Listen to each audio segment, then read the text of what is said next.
Seguimos con Josep Munuera, que es director de radiodiagnóstico del Hospital Sant Pau de Barcelona y responsable científico de la Sociedad Española de Radiología Médica. Josep, es que no te veía, te hemos estado hablando antes, la charla Luces y sombras de la inteligencia artificial en radiología. ¿Se oye bien? Buenos días a todas y a todos. ¿Se oye bien? ¿Sí? Perfecto. Bueno, en primer lugar quiero agradecer, por supuesto, a la COSCE la invitación. Es un honor, en representación de la Sociedad Española de Radiología, estar aquí y es un reto hablar después del profesor Valero. Pero voy a intentar los próximos 45 minutos resumir algo que creo que es importante también tener en cuenta, es desde el ámbito médico no solo hacemos investigación, no se hace investigación básica, sino que también se hace investigación en la traslación. Y lo que les voy a explicar a continuación, muchos de ellos son ejemplos reales de qué se está haciendo a día de hoy en investigación científica y en especial en radiología. Creo que el título, pues, para aquellos que nos dedicamos desde hace ya años al blanco y a la escala de grises, pues aplica bastante. Y este va a ser el esquema de los próximos 40 minutos, ¿no? En principio, y sobre todo la primera de las respuestas que quiero hacer es ¿qué somos los radiólogos? Bueno, los radiólogos somos médicos que nos dedicamos a algo más que a interpretar imágenes, ¿no? Entonces, creo que es importante resumirlo porque, como se pueden fijar, los algoritmos de inteligencia artificial fallan. Si le pedimos a Midjourney, que es un algoritmo generativo de imagen, que nos explique qué es un radiólogo, pues nos pone a una persona que al principio era un hombre, pero tuve que forzar que fuera una mujer, porque esta es la realidad. La segunda es que está sentado en una camilla. La tercera es que está mirando una radiografía cuando ya todo es digital. Y por tanto, fíjense cómo de obsoleto o no obsoleto está basado en esta inteligencia artificial. Pero nosotros somos, pues, las personas que nos dedicamos o los profesionales médicos que nos dedicamos a interpretar la imagen, a indicar cuál es la técnica de imagen que es más adecuada para hacer el diagnóstico más preciso, pero también somos los profesionales que nos dedicamos a la terapia guiada por la imagen. Y en todos estos ámbitos la inteligencia artificial nos puede ayudar. Voy a intentar explicarles cómo. Durante más de 100 años, ¿qué era hacer una imagen radiológica? Pues resolver una duda clínica en la que se adquiría una imagen y un radiólogo o una radióloga pues emitíamos un informe que en base a los hallazgos o la interpretación de cuáles eran los signos que veíamos en la imagen. La realidad a día de hoy ha cambiado en estos últimos 100 años, pues además de que haya un profesional dedicado a la interpretación de los signos, pues también contábamos con la suerte de tener otros profesionales en los equipos, como pueden ser técnicos, ingenieros o muchos otros, que nos ayudan a extraer de una forma mucho más precisa información de esas imágenes y, por tanto, podemos llegar a cuantificar hallazgos que estamos viendo, podemos generar modelos 3D que pueden ayudar a hacer o a planificar quirúrgicamente esas cirugías, además de hacer la terapia guiada por la imagen. ¿Y cuál es el punto esencial que ha cambiado eso? Pues fue la digitalización. La digitalización de cada uno de los elementos del proceso radiológico y, por tanto, no solo de la imagen médica per se, sino desde algo tan sencillo como la propia citación del paciente, la historia clínica o el resto de los datos. Por tanto, la digitalización nos ha permitido y permite a día de hoy el uso de la inteligencia artificial en cada uno de estos procesos. Y les voy a poner un ejemplo muy claro.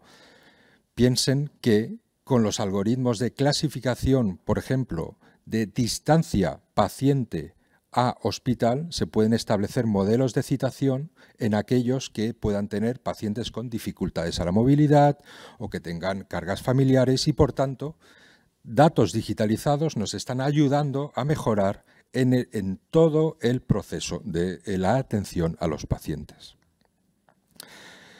Esto está bien caracterizado y ya hay múltiples publicaciones que hablan de la ventaja de la digitalización y de la importancia de la digitalización y de usar todas estas herramientas en salud, pero específicamente en imagen médica creo que es importante este artículo ya del año 2018, que casi podríamos considerar preobsoleto o con necesidad de revisión, en la que el primero de todos es la inteligencia artificial, que es una tecnología que cambia el paradigma. ¿Y por qué va a cambiar el paradigma? Por lo que voy a explicarles a continuación.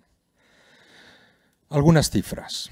Eric Topol, que es un reconocido científico, básicamente hizo un análisis para el NHS en el que definió o identificó que la carestía de profesionales en imagen médica se podía beneficiar del uso de la inteligencia artificial para dos tareas. Y fíjense que no es la interpretación de la imagen, sino es para priorizar e identificar a aquellos pacientes con riesgo.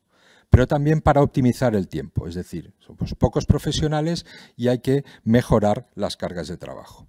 Y uno de los artículos más comentados este año, por ejemplo, en el año 2023, de Lang, con respecto a la comparación entre lectores expertos en mamografía comparado con lectores expertos junto con inteligencia artificial, una de las conclusiones más potentes de este artículo se refiere precisamente a la carga de trabajo, como en un 44%, aproximadamente un 40% de las cargas de trabajo se pueden mejorar por la combinación del trabajo combinado entre humano y máquina. Y bien, ¿qué tipos de inteligencia artificial podemos usar a día de hoy en salud y específicamente en radiología? Pues esta imagen que copié ya hace un par de años y que probablemente ha quedado obsoleta, ¿no? Fíjense, pues tenemos el lenguaje natural o el reconocimiento de voz para todo lo que es la emisión de la información, pero también la planificación o la citación y finalmente la más reconocida de todas, que es la visión por computación, que es básicamente la gran mayoría de los algoritmos que están a día de hoy encima de la mesa. Pero este artículo un poco más reciente del British Journal of Radiology pues ya básicamente incidió en cuáles eran las aplicaciones de inteligencia artificial en imagen médica, en radiología, pues básicamente aquellas que tienen que ver con la interpretación de la imagen, las no interpretativas y después también los flujos y la calidad de la imagen, de la que les hablaré al final de la charla. En ellas se usan diferentes modelos de inteligencia artificial, pues que tienen que ver con el aprendizaje supervisado o no supervisado y también pues otros tipos como el aprendizaje de transferencia, etc. Es decir, para cada una de las situaciones se están usando diferentes modelos de inteligencia artificial. Pero el gran cambio viene en cuanto empezamos a aplicar de forma práctica estos algoritmos. ¿Por qué? Porque estos algoritmos, muchos de ellos pueden ser de investigación, pero muchos de ellos ya están comercializados. Por tanto, tanto la FDA como la Agencia Europea del Medicamento empiezan a trabajar y empiezan a dar el visto bueno para comercializar algunos algoritmos de inteligencia artificial. En el año 2020 eran 64. En el año 2021 eran 343 por FDA.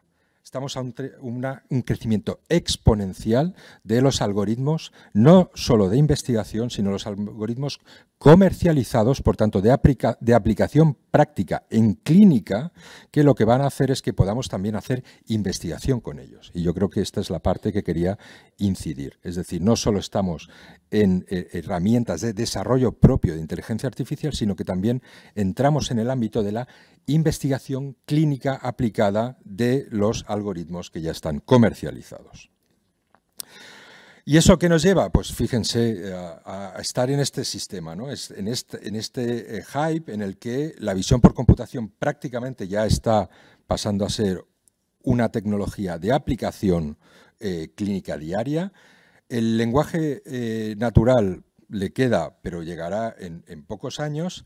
Y al final también de la charla me referiré a la imagen sintética y generada por la importancia que tiene precisamente para hacer investigación específicamente en imagen médica. Con respecto a la adquisición de la imagen, bien, sí, ¿cuál es la ventaja a día de hoy de la inteligencia artificial? Que nos ha permitido acelerar los procesos de adquisición de la imagen. Si alguno de ustedes tiene experiencia en, por ejemplo, cómo se hace una resonancia magnética, sabrán que además de estar dentro del tubo, además de hacer ruido, hay una de las características, es que necesita tiempo. Bien, los algoritmos de compresión y aceleración de la adquisición de la imagen han permitido acelerar esta adquisición. Les pongo un ejemplo, como les he dicho. En el Hospital de Sant Joan de Déu, en el que trabajaba previamente, caracterizó o empezamos a usar esta tecnología con un cambio, un release que se hizo sobre una de las resonancias y estudiamos qué pasó en los primeros 1.200 pacientes. Bien, pues se redujo entre un 20 y un 40% el tiempo de adquisición de máquina. ¿Y eso qué se traduce? Pues en algo tan sencillo como esto, que si queríamos estudiar el cerebro de un niño que tenía un tumor cerebral, pasábamos de 25 a 16 minutos de exploración. Por tanto, habíamos reducido casi 10 minutos el tiempo que el niño estaba dentro de la resonancia magnética, con todas las consecuencias que eso implica, la reducción del movimiento, la reducción del tiempo de anestesia, la experiencia del paciente y de la familia. Por tanto, algo tan pragmático como esto nos permite acelerar o mejorar la adquisición de las imágenes. Y no solo eso, si podemos hacer imágenes más rápidas, también podemos mantener el tiempo para hacer imágenes más precisas. Y les pongo abajo las 3 diapositivas, son 3 imágenes en las que, manteniendo el tiempo de adquisición, redujimos a la mitad el tamaño del voxel. Eso quiere decir que llegamos a precisiones prácticamente que doblaban el hecho o las que teníamos previamente a la incorporación de este tipo de tecnología. La más conocida, por supuesto, es el diagnóstico en imagen médica y aquí lo primero que tenemos que señalar es ¿cuál es el error? Bien, pues sabemos que el error humano en lectores expertos y en algún tipo de exploraciones llega aproximadamente al 5%. Aunque sabemos que no es realmente así, sino que en ocasiones puede ser incluso superior. Y sabemos que los algoritmos específicos para leer un tipo específico de enfermedades puede llegar a tener a día de hoy esa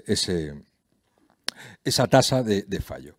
Y eso fue lo que llevó a empezar a salir todos estos artículos de sustitución de los profesionales, entendiendo que los profesionales médicos solo nos dedicamos a la interpretación de la imagen. Pero para ello me gustaría también referirles, bueno, pues una pregunta, ¿y qué pasa con las palomas? Bueno, pues hubo un artículo en el año 2015 que exploró que palomas entrenadas podían ser tan buenas como un radiólogo detectando microcalcificaciones, o como un patólogo detectando microcalcificaciones en algunas laminillas. ¿Por qué? Pues porque necesitaban su entrenamiento y simplemente tenían que identificar patrones de imagen, igual que se identifican mapas o constelaciones. Es decir, la detección de patrones es algo que no es algo específico, pero por eso he querido referirme a la primera diapositiva, porque los radiólogos y las radiólogas somos algo más que simplemente identificadores de patrones. De todas formas, ¿esta ventaja qué nos permite? Pues plantearnos y replantearnos todos los sistemas actuales de cribado, por ejemplo, de imagen, en las que con la ayuda de algoritmos de inteligencia artificial podemos cambiar o mejorar esta doble lectura o triple lectura de algún tipo de enfermedades. Pienso en el cribado de mama, pero podríamos continuar con otros cribados como el de pulmón, etc. Y eso ya está pasando a día de hoy por la falta de profesionales, por ejemplo, con experiencias en África o durante el COVID, en la que estos algoritmos permitieron y nos permitieron ayudar a identificar patrones a nivel de las radiografías de pulmón simplemente con la combinación de la imagen y un técnico que hiciera que obtuviera esta imagen médica. ¿Y qué vemos? Pues esto es lo más habitual cuando aplicamos un algoritmo de inteligencia artificial. En la radiografía pueden ver ustedes 3 recuadros, 2 marcados continuos que refieren a nódulos que se han identificado y un tercero punteado. Cada uno de estos son formas de explicarnos la probabilidad que considera ese algoritmo de que realmente hay algo. Cuando está marcado en continuo, por ejemplo, en este ejemplo, lo que quiere decir es que el grado de certeza de que ahí haya un nódulo es alto. Cuando está marcado en discontinuo es que el grado de certeza o de fiabilidad o confiabilidad es menor.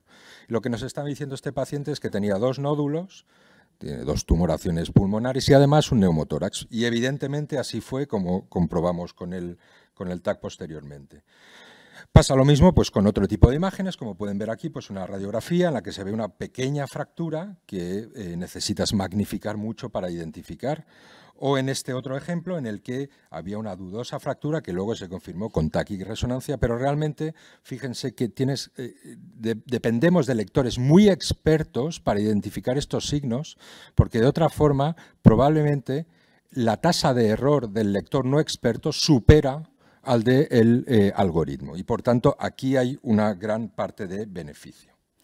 Pero bien, la realidad es que no todo es tan sencillo. Y les pongo otro ejemplo, un ejemplo de implantación de un estudio piloto de un algoritmo de radiografía de tórax a principios del año 2019 en el Hospital Sant Joan de Déu, también en niños y niñas entre 8 y 18 años, en el que analizábamos 4 patologías. Y aquí la parte importante es la que he puesto en negrita. La base de datos sobre la que se había diseñado este algoritmo era una base de datos adulta, china, de Wuhan. 2019, todavía no teníamos el COVID encima de la mesa, pero quiero que entiendan el por qué insisto en esto. Nos vendieron que tenían una fiabilidad, una accuracy de más del 95%, y de pronto nos encontramos que la primera iteración de nuestra base de datos hace que el valor predictivo positivo baje a un dramático por debajo del 0,7. Una especificidad del 0,6. No entendíamos qué pasaba. Les voy a poner algunos ejemplos, aquí vienen las sombras. Detectábamos neumonía, cardiomegalia, derrame pleural y una combinación de todas ellas. ¿Qué pasó con la cardiomegalia? Pues que la cardiomegalia en el adulto tiene un ratio de 0,5, sin embargo en el niño es mayor y por tanto leía como que todos los niños tenían cardiomegalia, cuando en realidad el problema era simplemente por un tema de marcaje de índice en cuanto al adulto o el pediátrico. Otro ejemplo, los nódulos pulmonares. Empezamos a detectar que se veían nódulos pulmonares y en realidad eran pequeños, desde corchetes de las propias vestimentas a niños que venían simplemente con el electrocardiograma y detectaba el nódulo con simplemente los marcadores del electrocardiograma. Pero el más importante, y yo creo que uno de los más interesantes o que más nos hizo aprender, fue la importancia del lector experto. En este caso, nuestro lector experto es un radiólogo pediátrico, consultor senior, que lleva toda su vida leyendo radiografías y de pronto empieza a detectar que, bueno, que además de ver neumonías, empieza a ver masas pulmonares bilaterales. Y seguimos sin entender qué pasaba. Y casi todo era en población femenina entre los 10, 12, 13, 14 años. Hasta que un día descubrimos y empezamos a pensar que el desarrollo del tejido glandular mamario en la población caucásica difiere de la población china. Y lo que estaba interpretando como opacidades pulmonares bilaterales era simplemente un sesgo poblacional etario entre la población en la que se había generado y nuestra población.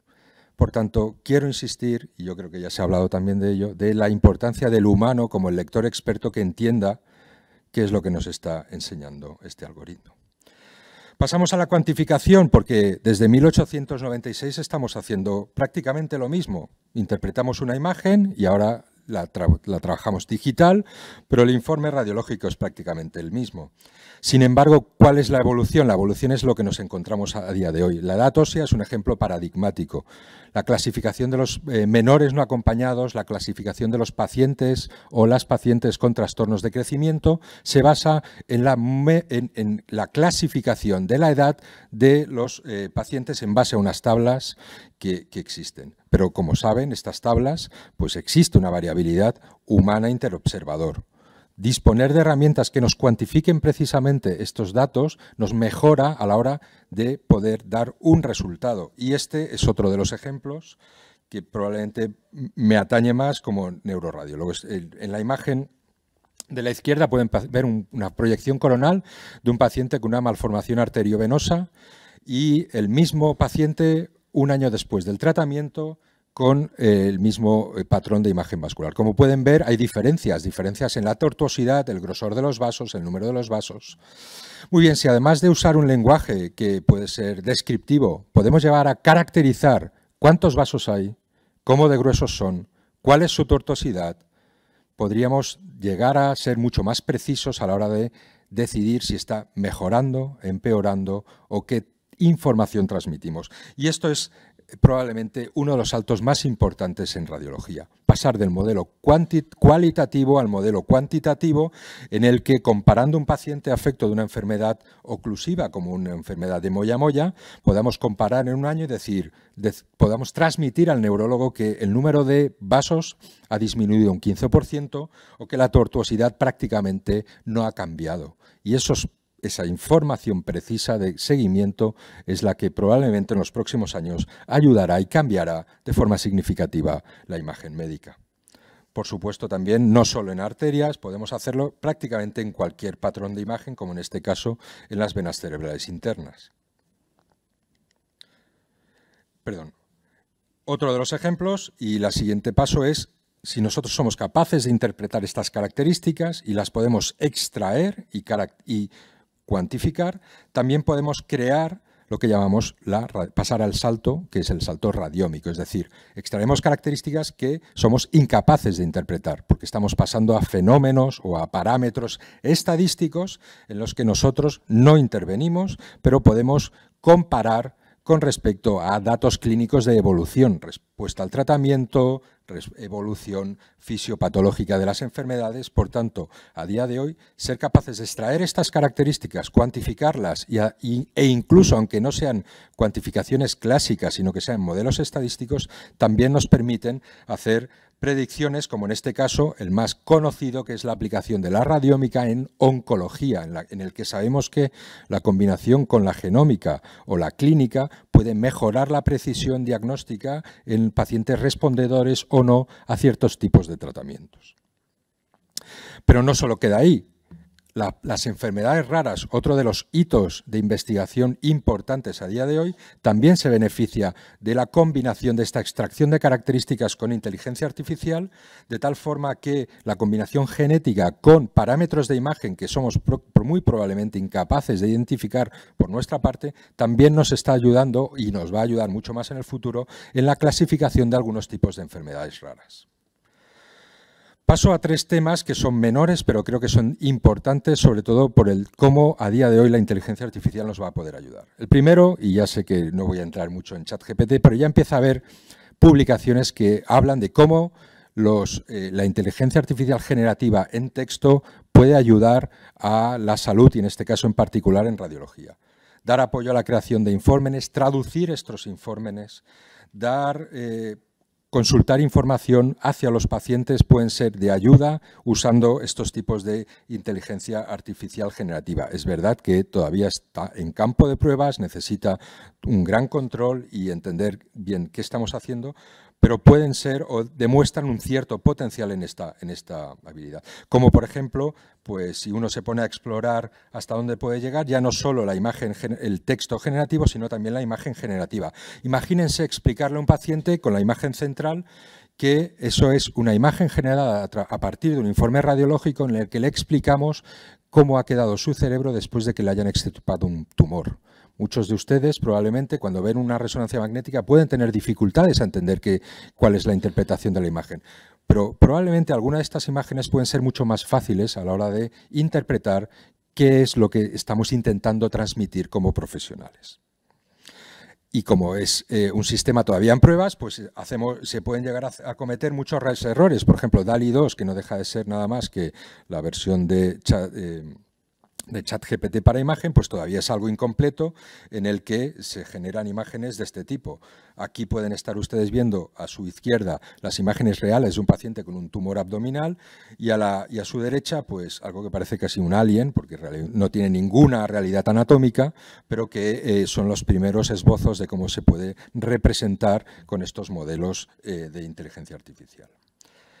Este es un tema muy importante porque atañe directamente al modelo de los pacientes y de atención, ¿no? El primero es, y como ha explicado perfectamente el ponente previamente, estamos pasando a tener modelos en el que somos data-driven hospitales y por tanto nosotros tomamos decisiones en base a la acumulación de todos los datos. Y en este caso están cada vez más creciendo lo que se conocen como command centers, en el que se centralizan todos estos datos, los datos de los pacientes, desde cuándo están citados, cómo pueden desplazarse, qué enfermedades tienen de base, a, por ejemplo, las máquinas. ¿Están funcionando las resonancias magnéticas? ¿Hay alguna que está estropeada? ¿Cuánto tiempo de retraso llevan? Todos estos datos son datos útiles para el día a día a la hora de conocer y generar y modular los flujos de trabajo dentro de las organizaciones, en este caso de los hospitales.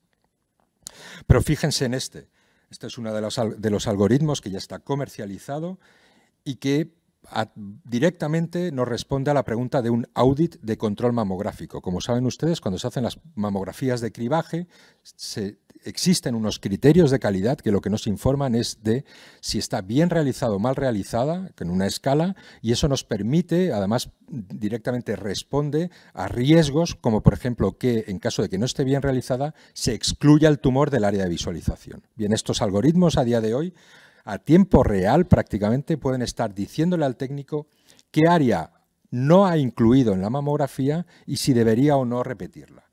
Por tanto, este tipo de dashboard, que no solo nos serviría a nosotros, sino también directamente de iteración, de mejora en tiempo real de cómo realizar una mamografía perfecta para el diagnóstico, sería uno de los ejemplos de aplicación de inteligencia artificial en calidad.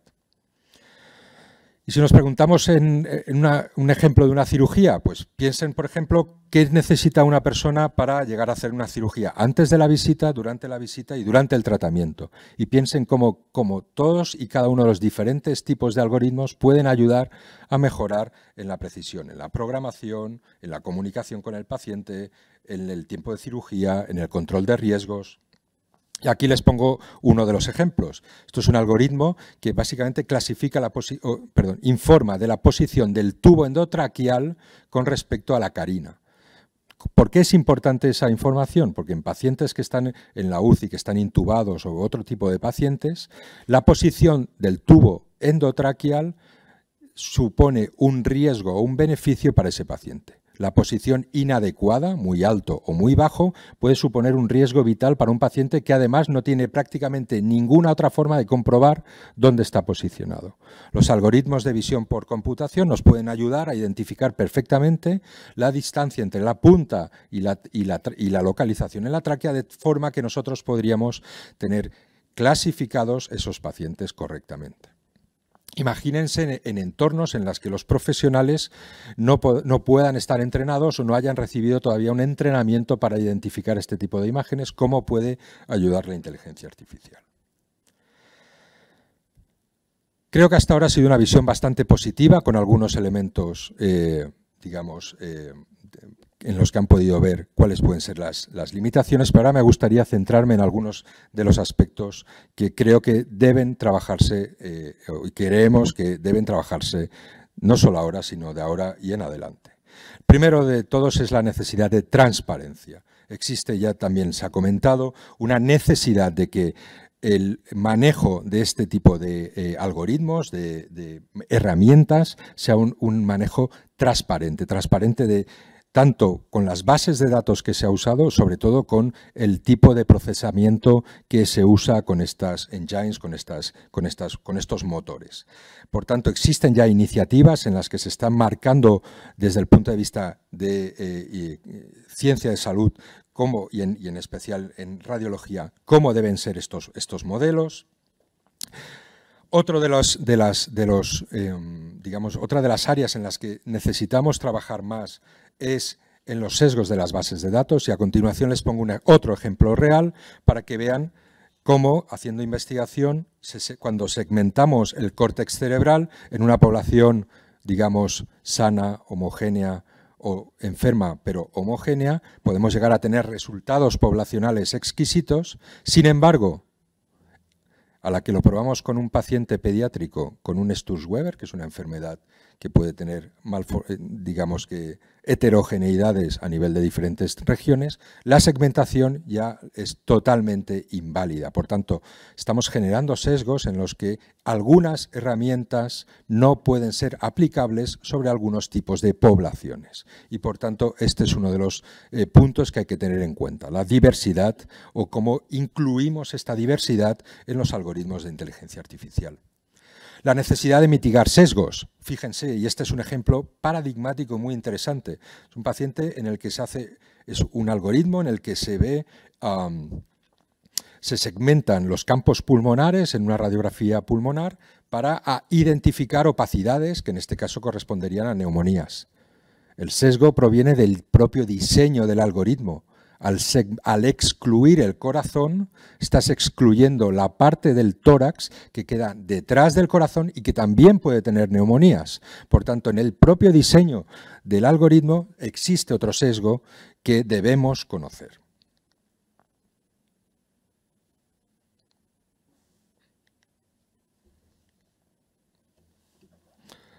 Tengo más diapositivas, pero yo creo que me ha pasado un poco lo mismo que antes. Ahora. Muy bien. Y yo creo que pasamos a dos de las diapositivas en las que me gustaría insistir más, las bondades y específicamente en investigación, en este caso en imagen médica en radiología, como son la imagen sintética y la explicabilidad. ¿Por qué? Pues muy bien, como ustedes han podido ver, nos encontramos ante una gran heterogeneidad en cuanto a la imagen médica. La imagen médica, como se ha explicado, forma parte de todo el conjunto de datos médicos que muchas veces es difícilmente manejable, no por las capacidades de computación, sino sobre todo por las capacidades de aglutinación y de comprensión de que cuando estás estudiando un grupo heterogéneo, en realidad es un grupo relativamente homogéneo.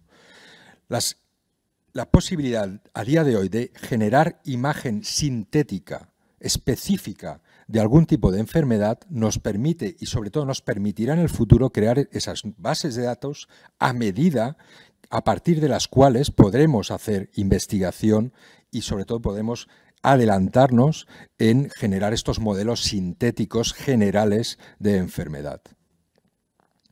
El otro, por supuesto, es la explicabilidad. Y en este caso, con una explicación lo más sencilla posible desde el ámbito clínico. Para nosotros, como radiólogos, la explicabilidad es esencial. Debemos entender y queremos saber que cuando un algoritmo mira o nos señala una zona, es la misma que la que nosotros identificamos como una zona de riesgo. Existen ya publicaciones en las que se conoce desde hace tiempo cómo existen sesgos en las que sin explicabilidad simplemente el algoritmo identificaba correctamente que una radiografía provenía de urgencias y no de un paciente ambulatorio. Y ya simplemente por ese hecho clasificaba de riesgo una radiografía u otra.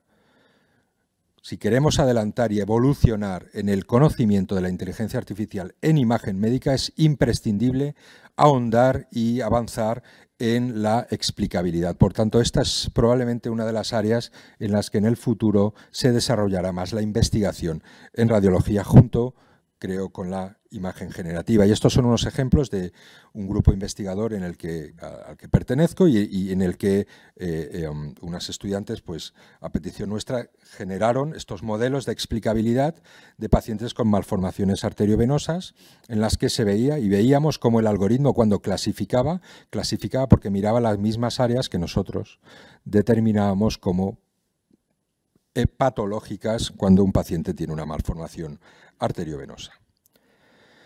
Estoy acabando ya y yo creo que esto es muy importante. Se ha comentado y quiero volver a insistir la necesidad de formación y en este caso me voy a remitir, por ejemplo, a nuestra sociedad científica, la Sociedad Española de Radiología.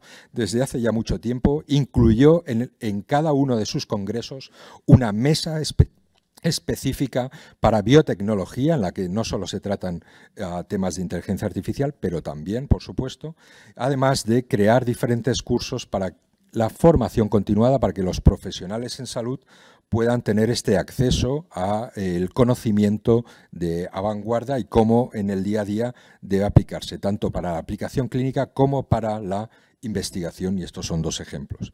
Sin embargo, y estoy totalmente de acuerdo, es necesario avanzar todavía más en los programas formativos, ya no solo en la formación continuada de los profesionales, sino a nivel universitario, para que se incluyan este tipo de formaciones a nivel universitario. Bueno, mis conclusiones van a ser muy cortas, porque en realidad lo que creo que después de esta visión, pues como pueden ustedes, espero que hayan podido interpretar, la inteligencia artificial tiene unas grandes, creemos que tiene grandes y seguramente tendrá muchas más ventajas en muchos ámbitos de la propia práctica radiológica, la obtención de la imagen, la cuantificación y la comunicación. Por supuesto, la investigación científica va a ir en todas y cada una de estas líneas, no exclusivamente en la visión por computación, que es la más obvia, pero no exclusivamente. Y como profesionales, pues debemos estar y conocer sus limitaciones y sus riesgos, cuando hablo de análisis crítico, por supuesto, es con una visión ética de la misma y potenciando la formación. Y como veo que todos bebemos de las mismas fuentes, pues Epimeteo y Prometeo son dos grandes referencias. Yo me quería despedir pues, haciendo referencia a la vergüenza prometeica de Gunther Anders, ¿no? En el que, pues, que se aplicó a la bomba nuclear, pero pues, creo que estamos ante una situación que puede considerarse casi similar. Pero, y como por generación también quiero aplicar, pues querría poner este meme, ¿no? En el meme en el que en el 1989 pues se creía que la computación serviría para hacer cosas maravillosas y ahora estamos gastando toneladas de CO2, toneladas y cientos de datos simplemente para hacer simulaciones como la que ustedes tienen abajo, ¿no? Entonces, debemos ser muy críticos para entender qué estamos haciendo y sobre todo qué vamos a investigar en el futuro. Y ya está, con esto me despido. Muchas gracias.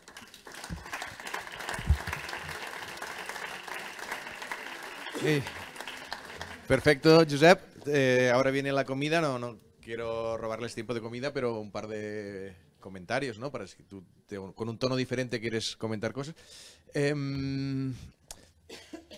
Claro, en algo como la medicina, todos pensamos que cuanto más rápido se aplique, mejor. O sea, hay pacientes que salen beneficiados directamente. O sea, hay vidas que se salvan por cuán rápido se aplique esto, teniendo en cuenta las limitaciones que has hablado. ¿Y has intuido algunos temas de formación? O sea, que en la implementación de todo esto, ¿qué otra... médica, no científica, médica, ¿qué otras barreras existen no sé si hay reticencia por los propios profesionales o qué? Bueno, digamos que la gran diferencia es que yo creo que a nivel de ciencias de la salud, la aplicación en investigación es algo que ya está sobre la marcha, no hay ningún tipo de discusión. La gran mayoría de los grupos de investigación usan este tipo de herramientas, pero son herramientas para investigación con sus criterios específicos. El problema viene en la aplicación en salud sobre paciente. ¿Por qué? Porque lo que necesitamos, lo primero de todo es que sean herramientas que tengan su aprobación a nivel de los organismos regulatorios. Pero ya, además de eso, existen otro tipo de salvedades, ¿no? El primero de ellos es, debemos saber que es una tecnología que evoluciona de una forma probablemente difícil de conceptualizar por aquellos que, incluso estando en las direcciones, somos capaces de hacer flujos de trabajo lo más rápido posibles. ¿A qué me refiero? A que en cuestión de un año el número de aplicaciones con marcado FDA para estudiar fracturas óseas probablemente se ha quintuplicado. Entonces, no tenemos ni siquiera desarrollados correctamente las herramientas de valoración, de adecuación de práctica clínica de las tecnologías. Y esa velocidad es difícil de implementar en el día a día en las organizaciones. Sabemos que existen algunas iniciativas regionales, autonómicas, en las que desde el punto de vista, digamos, político, se está intentando identificar aquellos algoritmos o aquellas tecnologías que ya no estarían aplicándose desde los profesionales, sino que serían decisiones que estarían a nivel de comunidad o en este caso incluso podría ser a nivel estatal, para sobre todo buscar una distribución homogénea en la población, para no crear estas inequidades y para poder ser lo más aplicables posible. Digamos que hay una limitación importante a día de hoy y es la velocidad que adquiere y la no definición de cómo se implementa diariamente más allá de estudios piloto. Y por otro lado, es un problema que yo creo que lo he dicho en algunas otras ocasiones y no querría que se malinterpretara, lo voy a volver a repetir. Es un problema de financiación. A día de hoy nos encontramos con una limitación, es entender que este tipo de tecnología tiene un coste y por tanto tenemos que interiorizarlo dentro de los costes generales de la tecnología. Es decir, no es solo ya comprar máquinas, sino también comprar software. Sabemos que en Estados Unidos, por ejemplo, para algunos tipos de aplicaciones, prácticamente el 40% de los presupuestos de algunos hospitales en imagen médica es para software. 40%. Eso quiere decir que tenemos que interiorizar que el software también hay que pagar por él. Y es algo que hasta ahora no se había considerado y que va a ser uno de los puntos más importantes. Pero ¿quién no lo tiene interiorizado? Porque parece muy obvio que ahorras. O sea, si tienes mejores diagnósticos, si tienes más tempranos, ahorras dinero a última. Sí, el problema es, o la limitación que nos encontramos es que a día de hoy estos algoritmos son algoritmos puntuales. Es decir, os hablo de los ejemplos que os he puesto. El ejemplo de las fracturas óseas. Es decir, se puede llegar a demostrar que tú en un hospital disminuyes tiempo de estancia del paciente en urgencias, disminuyes falsos negativos y, por tanto, rellamadas del paciente.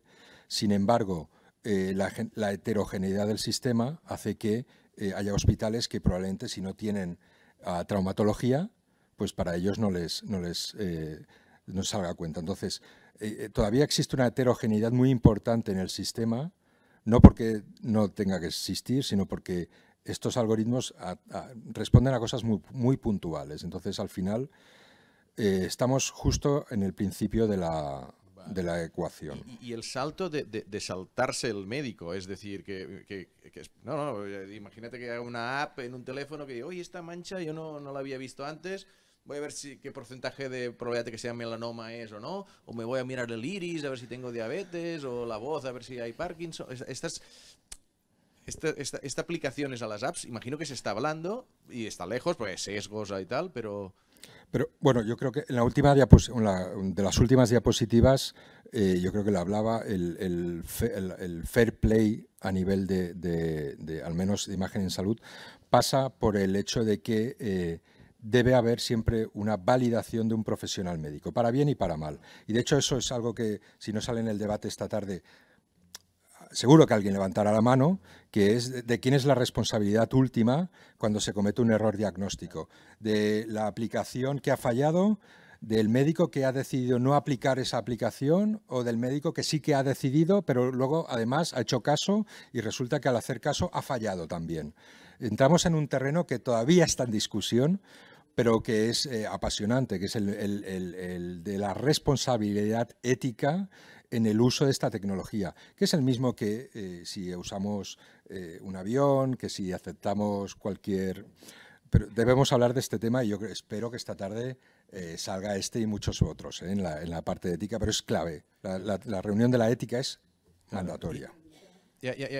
Como último, a mí una cosa que me fascina de todo eso es cuando es casi invertir el proceso científico, O sea, la inteligencia artificial te reconoce cosas que tú reconoce cosas sin tú saber por qué la reconoce. Yo me acuerdo en el MIT entrevisté a una investigadora que tuvo una idea muy brillante, le funcionó muy bien, le dieron mucha financiación, decir, oye, hay muchas mujeres que se hacen mamografías de manera rutinaria, y cogemos a todas las que han salido negativas y vemos que al cabo de 3 o 4 años hay algunas que sí que desarrollan un cáncer, o sea, las hemos dado por negativas porque no vemos nada en esa imagen que nos indique que son positivas. Pero vamos a ver si un software de inteligencia artificial ve algún patrón, que nosotros no sabemos cuál es, pero ve algún patrón y le funcionó muy bien. O sea, y de alguna forma detecta cáncer de manera precoz sin saber qué es lo que ve, ¿no? Yo creo que aquí este comentario es muy pertinente y me gusta mucho hablarlo porque yo creo que hay dos grandes zonas o dos grandes ámbitos de discusión, ¿no? El primero de ellos es, tenemos que reconocer que igual que en visión por computación, muy probablemente en análisis podríamos hablar lo mismo cuando uno se hace una analítica y de pronto resulta que sus valores de glucosa cambian un porcentaje en unos 6 meses y hasta ahora somos incapaces o lo atribuíamos a que ese día había desayunado o no y resulta que eso ya también se puede convertir en un marcador, ¿no? Es decir, por un lado entender que nuestras decisiones van a ser data driven, o sea, vamos a tener que tomar decisiones basadas en datos, los entendamos o no. Y eso es algo que es uno de los ámbitos de discusión. Y el otro, que a mí me parece casi un ámbito filosófico, es el cambio de paradigma en el diseño científico. Como científicos, en este caso, de la escuela iba a decir de Galeno, pero probablemente mucho anterior, mucho más anterior. El problema que tenemos es que nosotros nos basamos en algo muy claro que es síntomas, signos, evolución del paciente, comparación con otros casos y además experiencia propia en base a qué ha visto uno. Esto es un cambio de paradigma, porque en realidad lo que estamos haciendo es que sin entender nada podemos este es el punto prometeico de la inteligencia artificial. Sin no saber nada nos puede estar dando la solución. Y este es el punto en el que nos vamos a tener que acostumbrar en el futuro. Por eso la salvedad de la explicabilidad está bien, porque en el fondo te ayuda a quitarte tus miedos de si yo veo esto y el algoritmo también, está bien.